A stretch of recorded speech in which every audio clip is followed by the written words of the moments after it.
What's up, guys? I'm bringing you a video today, ideally, again, targeting newer players that are coming from other games, say Hearthstone, Magic, anything like that, coming into Runeterra, and they're a little unsure of major win conditions in the game. So every, card game that I've ever played, there's always been different win conditions. Obviously, the game has a set of rules that is set up where you win in a certain way. But most card games, at least most good ones, have alternate win conditions, such as mill or a card that's specific for winning or something along those lines in a card game. So I wanted to highlight a few of the different ones in Runeterra, talk about their viability, and then just go over a few different versions of each, and then just talk about how good I think they are, how they kind of function in this game, and what kind of play patterns they make and things like that. More of a general conversation about what's going on with these different, style of win conditions, really. And they're pretty unique in this game, so they're pretty exciting. So I'll go through them now. As we switch over here, make sure just like, subscribe, leave a comment for us. Helps the algorithm so more people can find the videos. Trying to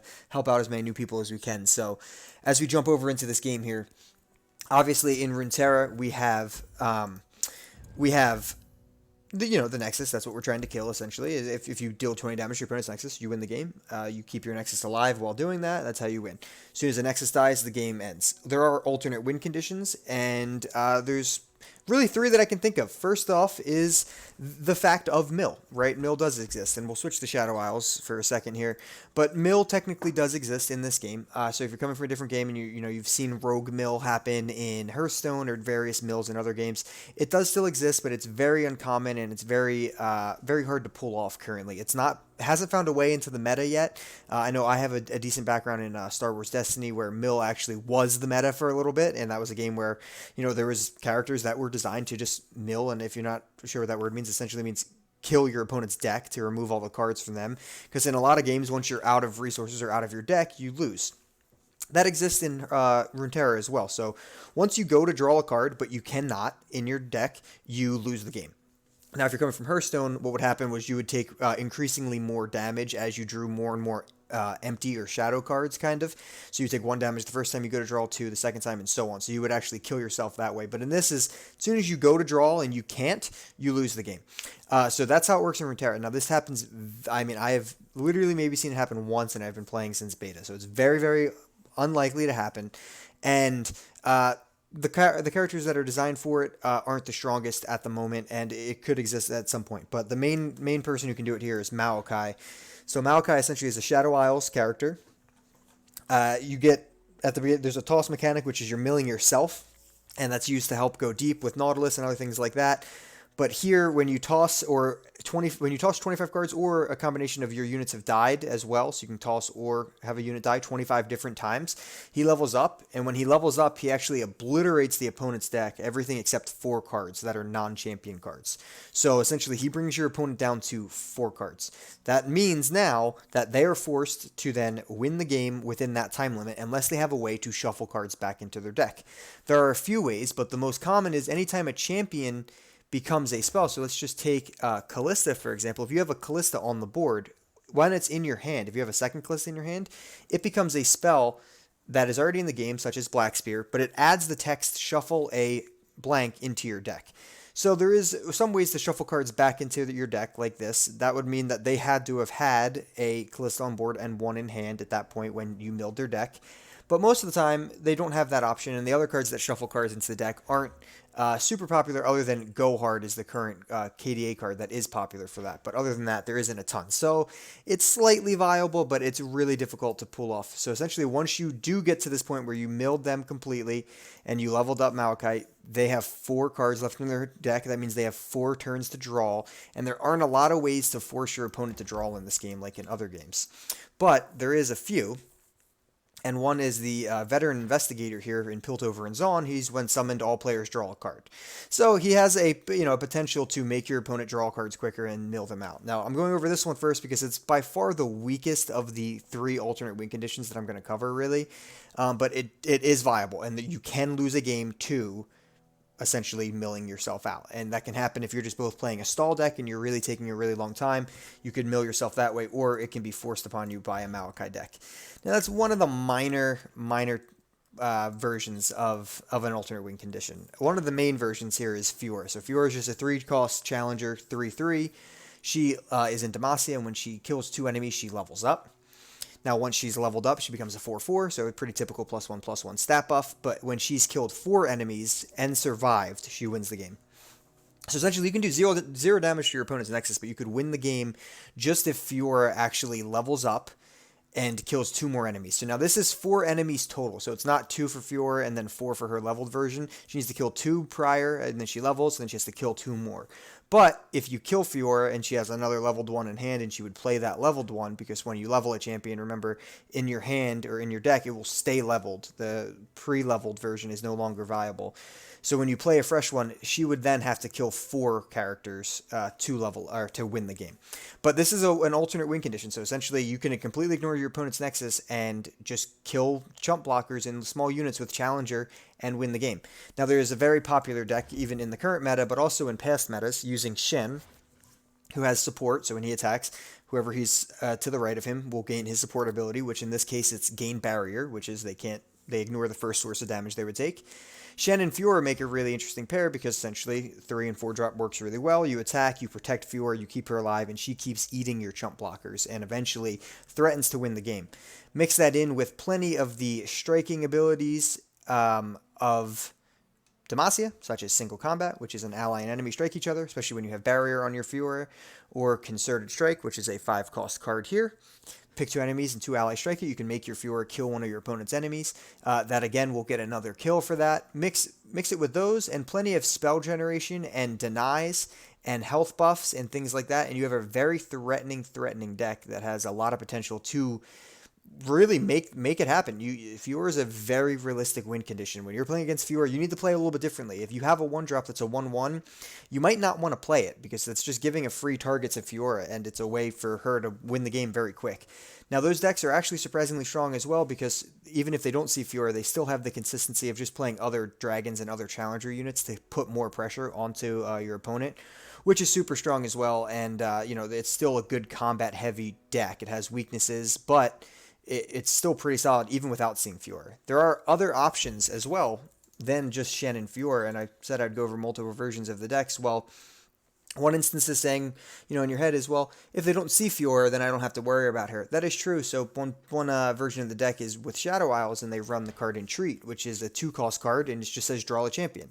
So they only run 3 Fiora, and they run 3 of this, and then if you see this, essentially you see Fiora. So now it doubles the chances that you're going to see Fiora because you have 6 copies of it, essentially, even though this one costs 2 manas first, to see her. So it extremely amplifies how often you will see Fiora, so you will go against her when you're playing this version. And then combine that with Frostbiting. So Frostbiting, again, is setting a power to 0. You can set your opponent's power to 0 and then strike them. Essentially, it's similar to Barrier because you're making your opponent have no damage, and then you don't take any when you challenge that unit. So it's actually a pretty solid deck as well. More favored currently is the Shen and Fiora version because it isn't a one-trick pony as much as this is, where this is really all in on Fiora winning with her condition, where Shen and Fiora can just win just by being a strong mid-range and challenger and combat-heavy deck. There's one other one that we can mention. It hasn't been nearly as popular, but it is with Tarik. Tarik is a very interesting support champ that essentially, once you cast a spell on Tarik, when he supports a unit, you cast that spell on that supported unit as well. So this is a mega Fiora deck, right? You are buffing Fiora crazily by giving Tarik things like the Blessing of Targon, which is +3/+3, and then he essentially transfers that spell to Fiora, and Fiora gets larger and larger.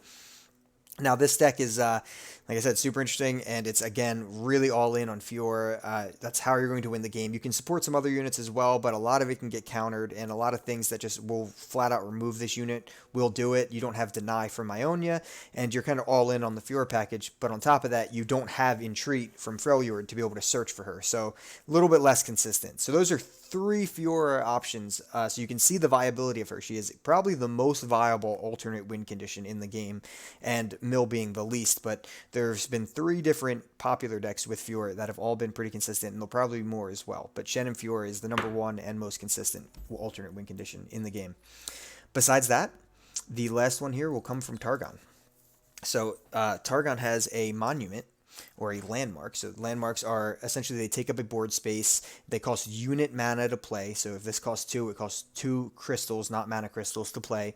And they sit on your board, and they take a unit spot. but they have an effect. This one has an effect at the round end, which is at the end of every round. You heal all your damaged allies by 1, and then if you've healed 22 plus health from allies, not your nexus, from units, you win the game. So this is literally turning your healing into a win condition. So this is one of my favorite alternate win cons in any game I've played. It's a blast to play as, and it's even kind of fun to play against. It can be a little bit annoying to play against because you kind of feel a little bit trapped in ways.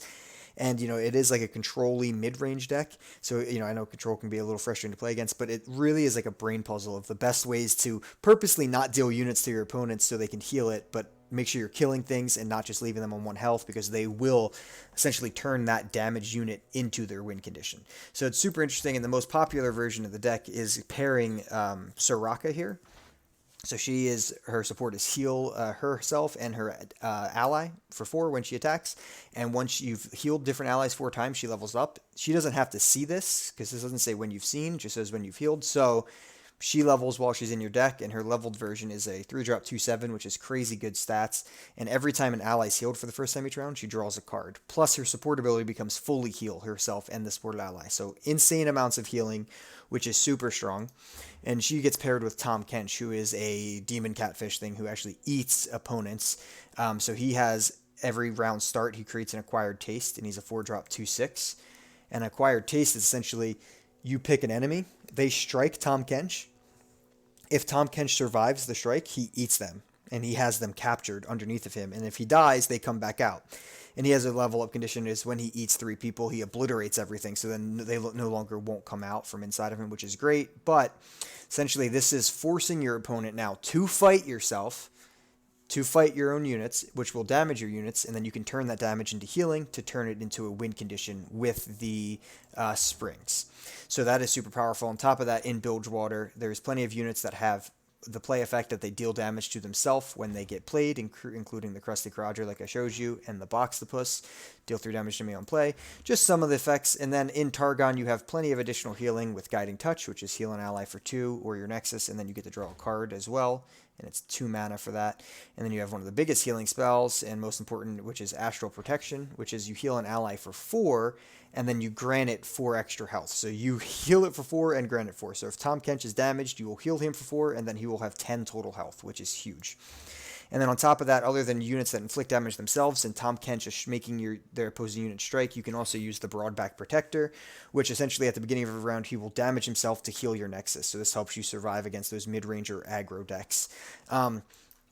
It's just an insanely fun deck, and there are ways to remove landmarks in the game. Things that can obliterate can mostly remove landmarks, so there are some removals for the win condition, but overall, super solid win condition, and this deck is very strong in different metas, and it's actually what I got to with Masters this year, so super this season, so super, super fun deck.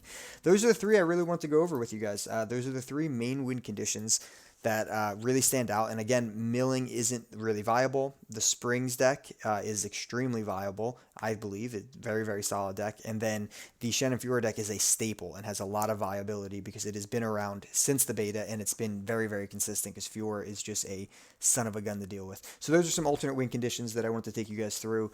Like I said, the main condition obviously in Runeterra is just dealing damage to your opponent's Nexus. That's how a majority of games go, but I wanted to highlight some of the ones that you might be a little bit confused about, or just wondering if there's any other way to win a game if your mind kind of got to that point where you're wondering about that yet. Well, there are, and again, this is for newer players, so hopefully you guys found this helpful, and we'll talk about some more deck building tips really soon on this channel. We'll talk about, adding, making sure you have your win condition of your deck locked. So that's kind of where I want to go next, is just making sure your decks are focused on enough power and enough oomph to finish games, not just feel good in the middle. So that's what we'll be moving on to next time. But for now, appreciate you guys watching, and leave a like, leave a comment, and make sure you're subscribed.